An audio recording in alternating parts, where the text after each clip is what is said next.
Hello, welcome back to Portrait of an Editor. This is Francis Lombard.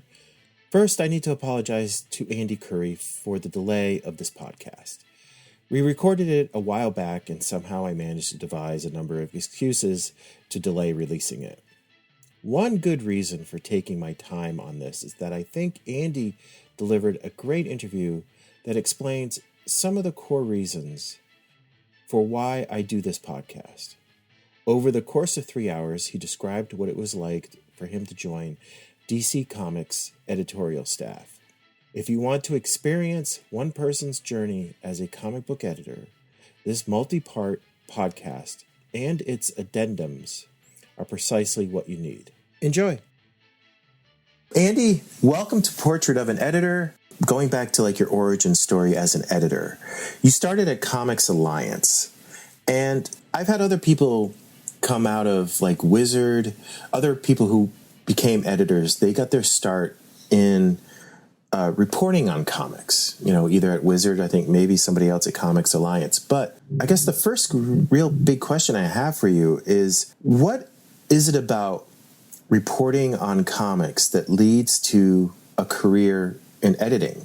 Is it, a combination of a number of things of just being able, showing that you can produce at a deadline, or also the networking that occurs and just constantly meeting you're meeting the people who are hiring and they get to know you in one way?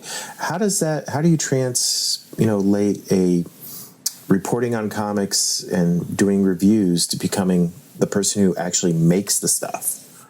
Well, there are transferable skills like you alluded to in your question. I would say in retrospect that the most important element of it is the networking, because when you cover comics, I wouldn't say as a reviewer necessarily, comics criticism is not necessarily what gets you into editorial, but I think it helps develop those critical thinking skills. But at Comics Alliance, I was one of the editors of the site. I wasn't strictly a comics reporter or critic. I did some of that, but I mostly put together a team and managed a team along with the other editors of the site, who were Laura Hudson and Caleb Goldner, and later Andrew Wheeler, and later Janelle Aslan, who was a former DC editor herself. For me, anyway, the most transferable skill was just the way you have to think about comics and think about storytelling, because when you find yourself in a position where you have to generate a lot of content about comics and about comic book storytelling and about comic book fandom and about comic book creators and the sort of culture around comics, you think a lot about comics and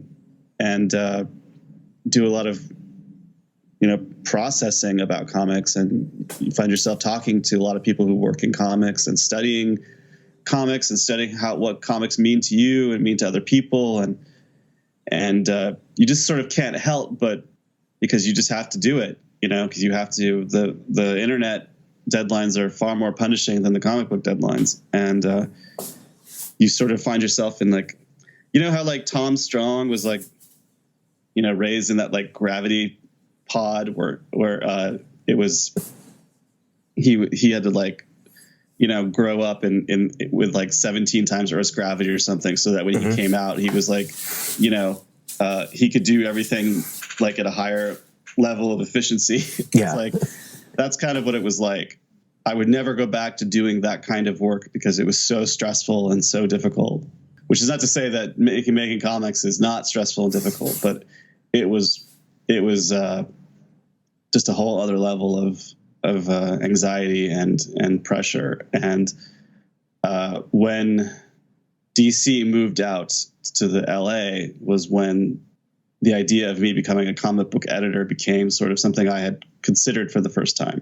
It was not, I know that there is a history of people from the comics press becoming comic book editors. I mean, Paul Levitz did that himself too. But it was not something that I ever sort of aspired to in an active way. I thought, oh, that'd be cool, because people had told me before, oh, you'd probably make a good comic book editor. And I'd say, yeah, I think maybe I could do a good job at that. But I was never going to move to New York to do that. I was never something I was going to pursue until they moved out here. And as it turned out, yes, those skills are transferable. especially if you're sort of in a supervisory position, which I was at Comics Alliance, where I could say, here's a bunch of things I put together and spearheaded or wrangled, and also here's like a Rolodex I have, that maybe that DC at the time maybe didn't have. And, that's kind of how that happened. I very simply applied, and, people there knew who I was, and some people were excited about the idea of me coming on board. Some people were not. And it turned out I got the job, and it ended up being extremely great job. So, I mean, you said off before we started recording that you're a friend of Alex Antone. So if anybody wants to listen to his story about how he got his job at DC, it sounds like it's very different than yours. I mean, he sort of started as, I think if I remember correctly, as an intern and just moved up, and then he came back, and then he was sort of wasn't working in DC General, but you applied. What job did you apply for? Because it sounds like you hit the ground running. But what job did you apply for first? Alex started out, I think, as an intern when he was sort of college years. Mm-hmm. I applied for what we call like an editor, because at DC there's assistant editor, associate editor, senior editor, and group editor, and then executive editor. They had an open position for an editor, mm-hmm. and I was already 34 years old when I applied for that, and had a lot of experience in, professional entertainment media by that point, because Comics Alliance was part of Huffington Post. It was part of AOL before that. It was, I'd had a lot of experience doing a lot of, stuff in entertainment media for not just comics, but, film and television coverage and things like that. And, so I had, enough experience under my belt to credibly apply for the editor position. And I was, I interviewed with Bob Harris at the time, and my eventual boss, Brian Cunningham, who was a group editor at the time. Yep, I've had Brian here. And just got the job that way. But yeah, it was very different than Alex. I started much later than he did in my comics career. Alex worked his way up from, and I think he was at Wildstorm down in San Diego, and before the companies were completely amalgamated too. And there's still a lot of people at DC who were from that original Wildstorm office, including notably Jessica Chen, who's an editor at DC right now, who does Nightwing, among other very, very good books.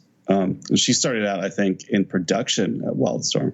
So the way I came in maybe is not the most typical way. There are a lot of editors who start as assistant editors or in other departments, or even as executive assistants and things like that, who work their way up. But I was a little bit older than my class of editor at DC during my time there, and there was that job opening that I just happened to be qualified for and got it. So yeah, I sort of skipped over the more traditional up the ladder kind of thing. But while you're at a senior editor at Comics Alliance, you obviously proved that you could handle, overseeing numerous projects, delivering on deadlines, delivering content of your own, but also, shepherding people as an editor. I mean, you were doing, but it was just, you were doing the reporting, you were making sure things were arriving and also assigning stuff and tracking, deadlines for other people and everything. Was that all those part of your job at Comics Alliance? Yeah. Okay. For sure. And, you have to, I don't really know the content. When I say content, I mean like the sites that do movie news and comics news and game news. Like I don't really, it's been a long time since I've done that work, but at the time, so I can't swear to like how it works now, but at the time it was a real punishing schedule. You had to have a lot of posts per day, and with a lot of social media integration and promotion. And it was it was very, very difficult work, for sure. It's like, I think it's still the same. It's sort of like just this fire hose of information that, as the old joke of like a shark having to keep swimming, basically, but this, I think a lot of this stuff now you're on a sprint, like a marathon sprint of just getting new content out there to get clicks and stuff like that. That was pretty much what it was. When did you leave Comics Alliance? Like 2015? The DC opportunity presented itself, I think, in late 2014, and I was ready to step down from Comics Alliance anyway, for the reasons I explained. The Comics Alliance also was, I think, established itself by that point as a voice with a point of view. Mm-hmm. And that was also something that was important to everybody there. And that probably also was a calling card for me at DC. When the DC opportunity came up, I told my Comics Alliance staff, I am interested in this. I'm not going to oversee in the interest of sort of, of conflict. I'm going to not involve myself in any DC coverage going forward, because I'm going to begin having conversations with people there about maybe coming on board. It was a long process, but I did not begin my first day at work at DC until March 2015. Speaking of Alex Antone, he, I think, if I'm remembering correctly, was the person who told me I actually got the job. He DM'd me on Twitter and said, "Hey, are you coming to work here? Because they just put your name on the desk next to mine." That first day was in New York City while they were still there, because the first thing I had to do was attend a creative summit for some books that I'd been involved with. So they offered me the job. I flew out. I went to a meeting in the morning, and then during lunch, I'd walk across the street to the Time Warner building and do my paperwork. And then came back to the office. So they were packing out New York while I was there. So my first week at DC Comics was actually in their New York office, not the LA office, even though I lived in LA. Now, do they have you do tests? Because we've talked about that with other editors about getting hired, that it's not like, oh, great, we know who you are, come on over, and here's a bunch of comic books to edit. I mean, did they look... they saw what you were producing in Comics Alliance. They could see it from the outside, but they have you like break down a script, do a test on a script, et cetera, et cetera. What was sort of the process of getting that job once they, I guess, zeroed in on you? What I remember was a lot of conversations with Brian Cunningham about sort of our philosophy about storytelling, mm-hmm. and about DC storytelling in particular, what DC meant to us and what I thought DC Comics should be like in 2015, which was when it happened. And Brian also showed me a bunch of pitches or story overviews of the coming slate that I would be getting. The timing was very good for me, because typically what happens is editors get handed a bunch of books that are in progress, and they were just about to start a new sort of marketing push where there were going to be a lot of new number ones. So I was able to get in on the ground floor of all those new number ones. And so I was able to begin sort of oversight of those titles right away. And he gave me a bunch of documents explaining what those books were going to be. And one of them was The Omega Men by Tom King. And that was something I said, I really, really want to do this book. Originally, that wasn't in Brian's idea for me to do that book, but I said, I really want to do this book. And so really it was more conversations about comics and talking about the books and talking about the projects. There wasn't a formal test as such. It was just like, let's talk about these things and see where our views overlap and our tastes overlap. And there were many conversations about it for months before I actually got the offer. There was I had a very long meeting with Bob Harris when he came out to LA.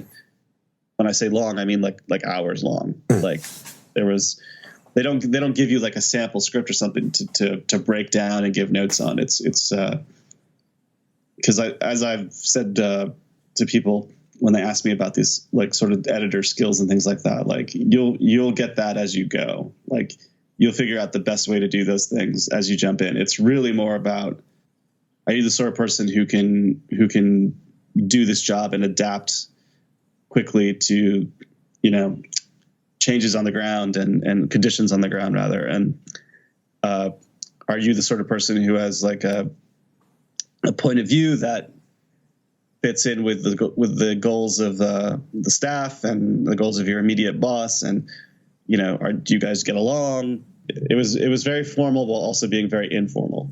Did they ask you about continuity? Did they ask you about your wealth of knowledge about, the continuity that's gone on throughout the DC universe? Did you have to know, what occurred after Crisis or what was going on before Crisis, or name all the super pets and stuff like that, or all the members of the Legion of Superheroes, or of like your wealth of knowledge of DC continuity? Because at times there's that whole element of the DC tries to stay with of continuity and making, especially their main line of stuff. Did you, or was that something like you were just saying, sort of you would learn as you go, and there were other people there that knew this stuff and that was their job to know it? I wasn't asked that as like part of a questionnaire or anything like that, but it came up as you talk about like, you have lunch with a prospective employer and you talk about your favorite comics and especially at DC, your history with DC Comics. DC. I think everybody who's an editor at DC, almost everybody anyway, has a long history with DC. Material going back to their childhood, and I was no exception. And I talked about how DC comic books were a part of my life, and I think through those types of conversations it becomes obvious what continuity stuff and what eras are definitive for you, and so that was known to Brian and Bob before I was given the official offer. But it wasn't like a quiz. That would have been fun. But yeah, I am of the generation who's I grew up in the post-crisis DC era for sure. And the 90s particularly the early 90s were my sweet spot where I became sort of a DC guy, a DC kid, and where the most formative DC comics for me came out. Yeah.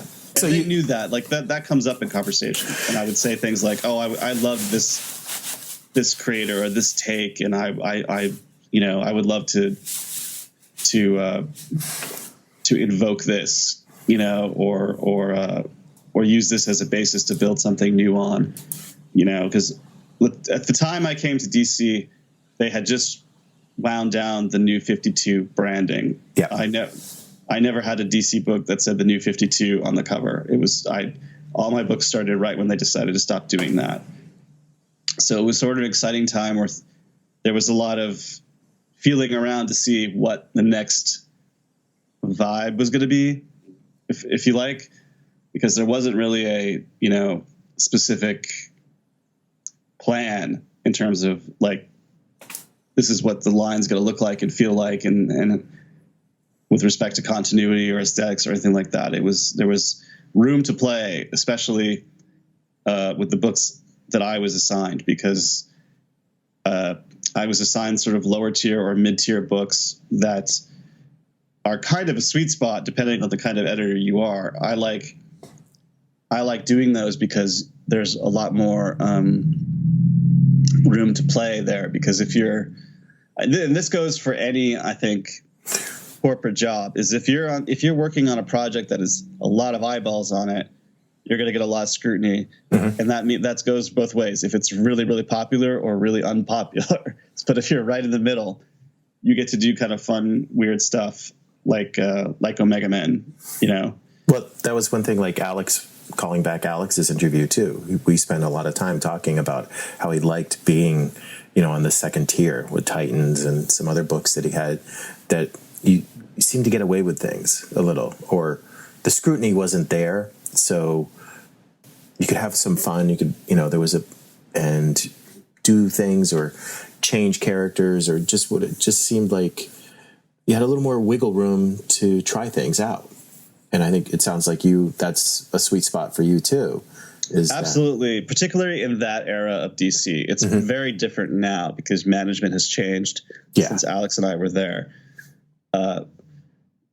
There was at the time that we were there was a lot of second guessing because basically, candidly,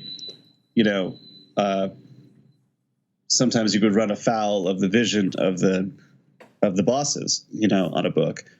And sometimes that vision was not well articulated, and sometimes it was. But on a book that was sort of mid-tier, you wouldn't get too much of that. You were able to do the best version of the book that you believed in, and that was a great place to be. Which is not to say that the other books were not great books, or that people couldn't do what they wanted to do. I mean, I wouldn't really know, honestly, but I do know that the mid-tier books did get less scrutiny than. When I say scrutiny, I don't mean quality assurance, because I mean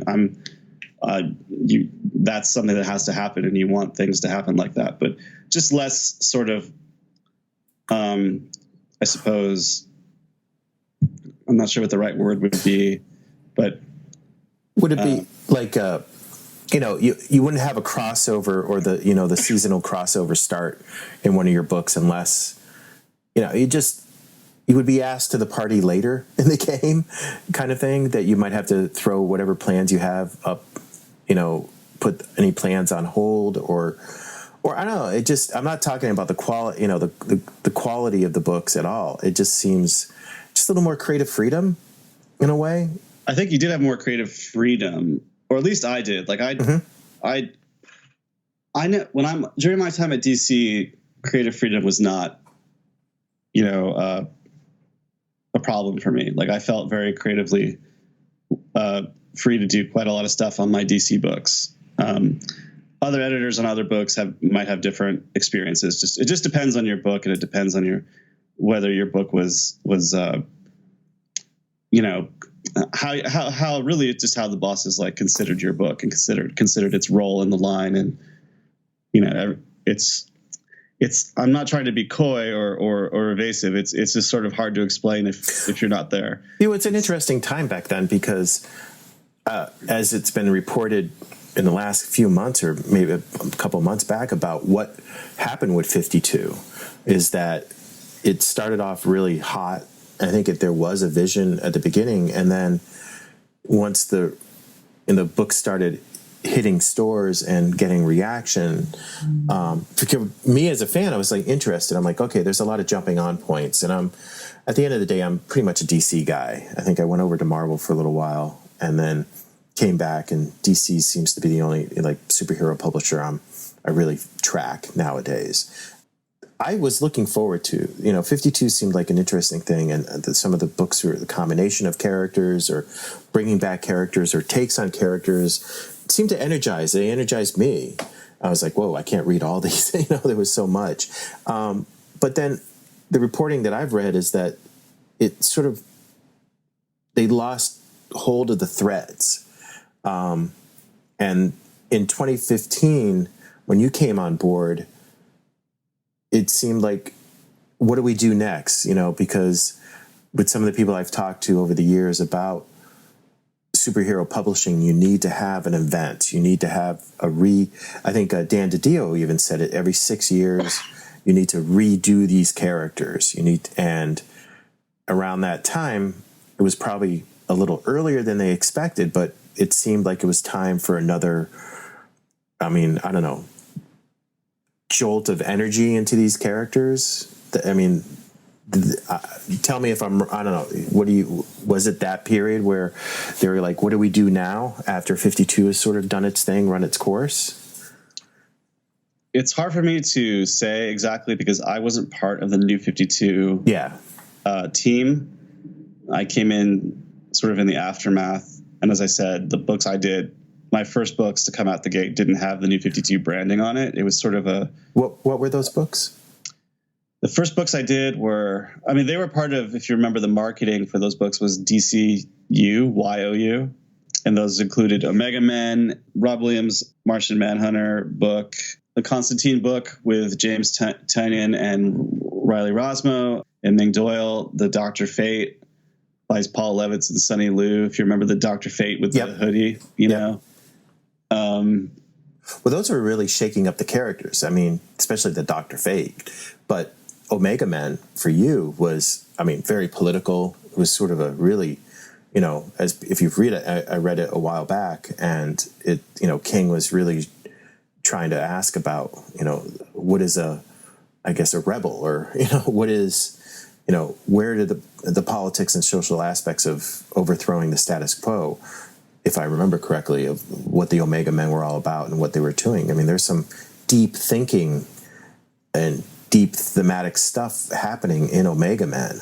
Am I remembering that correctly? No, I mean, it was definitely a kind of a reinvention of that concept, which is something I like to work on at DC, is when you take something that's, when there's a lot of fun you can have when there's really no prevailing characterization of something or somebody. Yeah. You know, like there was an original Omega Men book, but I don't know that it was, you know, embraced to the degree that there's like a canon as such. That book, I remember reading it. I was an Omega Men fan. I think they appeared in the Titans, but I don't even know if I could tell you. It's been so long. And then they got spun off to their own series, and Keith Giffen was the artist for like the first 6 issues, and that's when Lobo was first introduced. But it never really took off.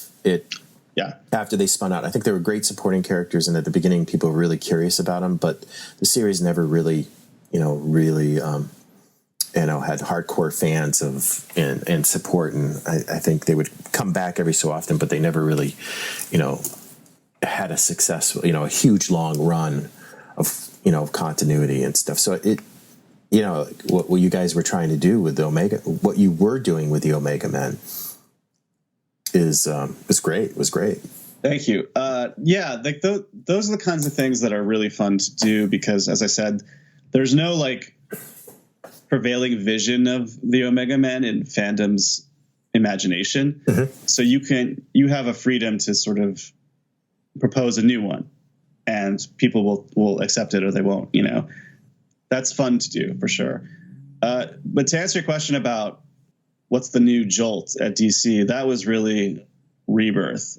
And, I was definitely there for that from the beginning. And that was, in my view, a restorative exercise because the New 52 had, in some ways been destructive to some of the concepts and characters. And there was an opportunity with Rebirth to restore some things that people missed about these characters, that were familiar about the characters, and also just sort of aesthetically make the line feel modern. The look of the comics, the design of the comics, the just the sort of tone.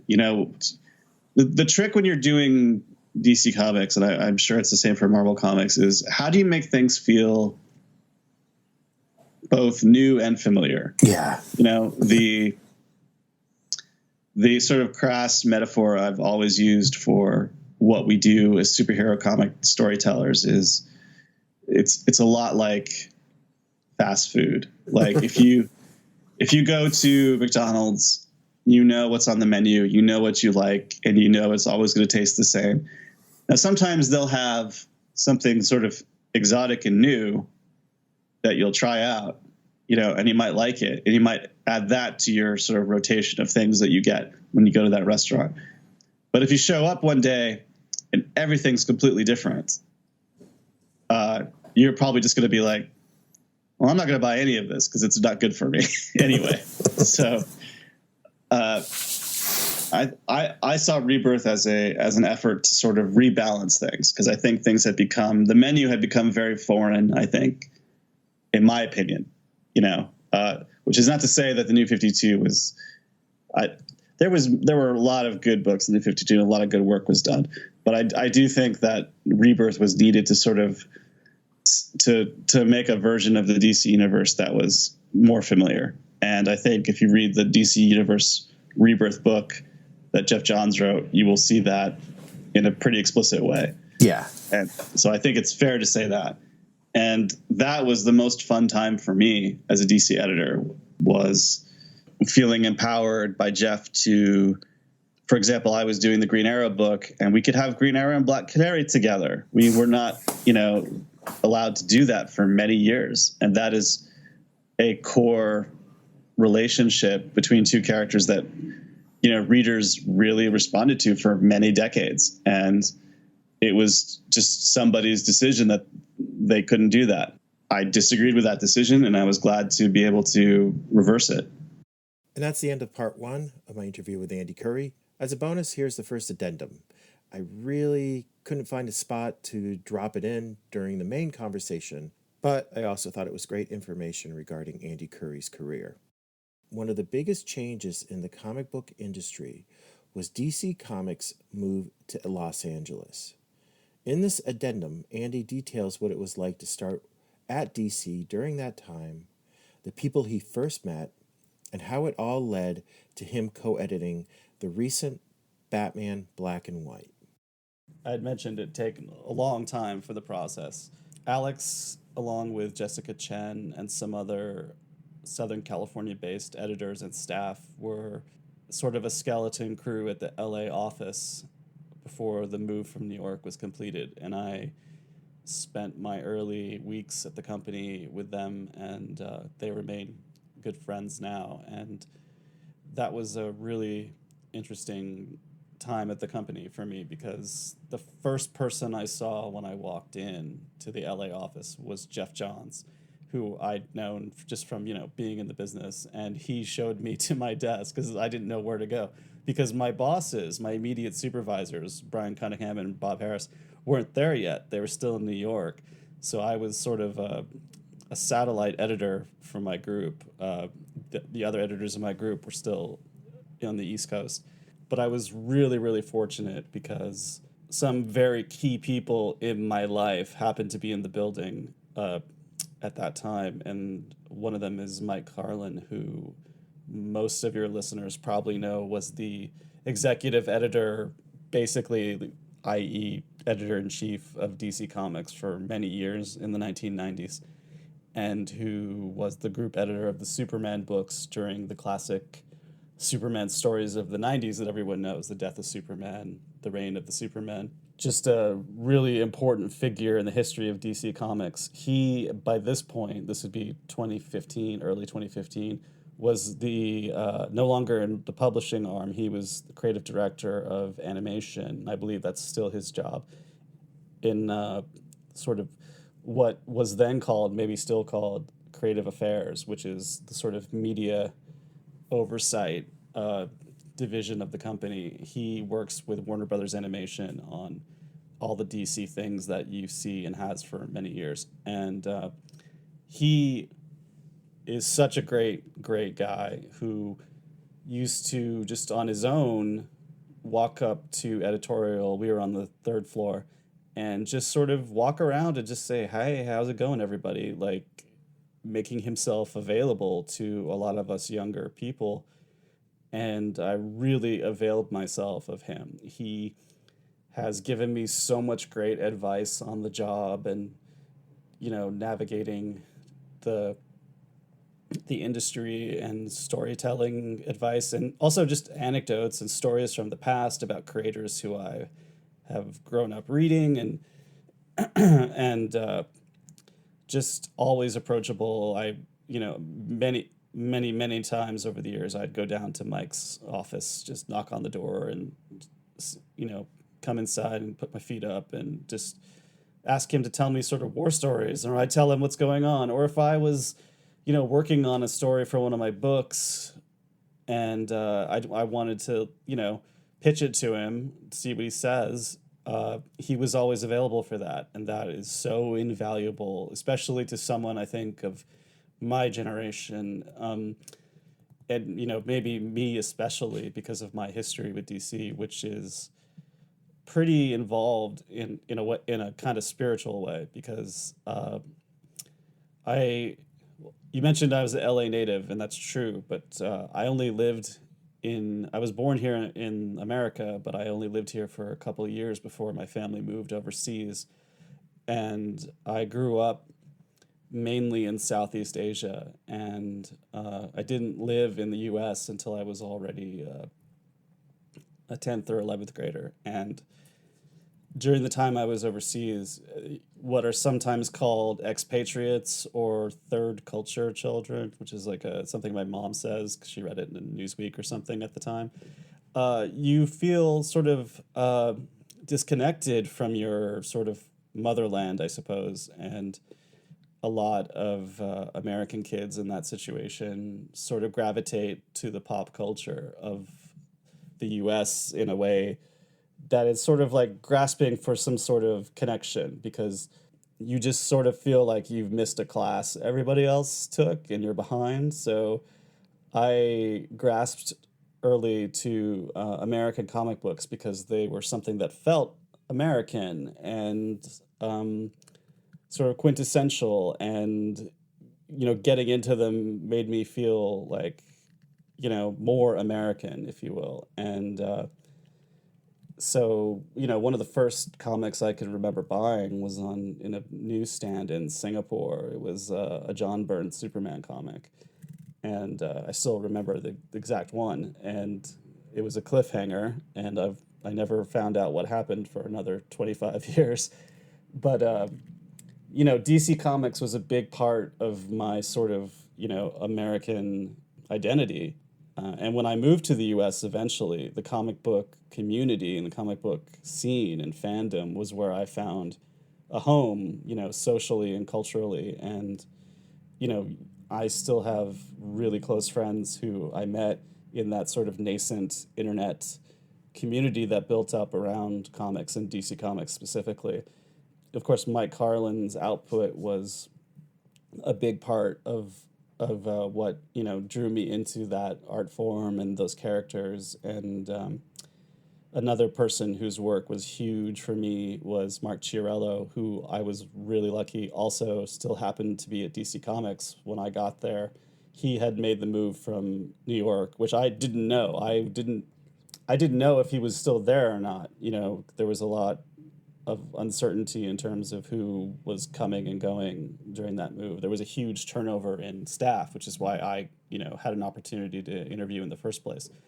But, when I got there, I found out, Mark Chiarello is in the building, and his work is so important to me. And not just his work as an editor, but also as an artist and designer. And, at my workspace, I had a vintage promo poster of Terminal City, the Vertigo limited series that he did covers for, the Dean Motter, Michael Lark miniseries that some of your listeners might remember. And, Chiarello did, of course, Batman Black and White, which was a massive, massive influence on me. And so I was able to introduce myself to Mark when I got there and not embarrass myself too much, and basically try to force my way into his professional life as a kind of ersatz protege.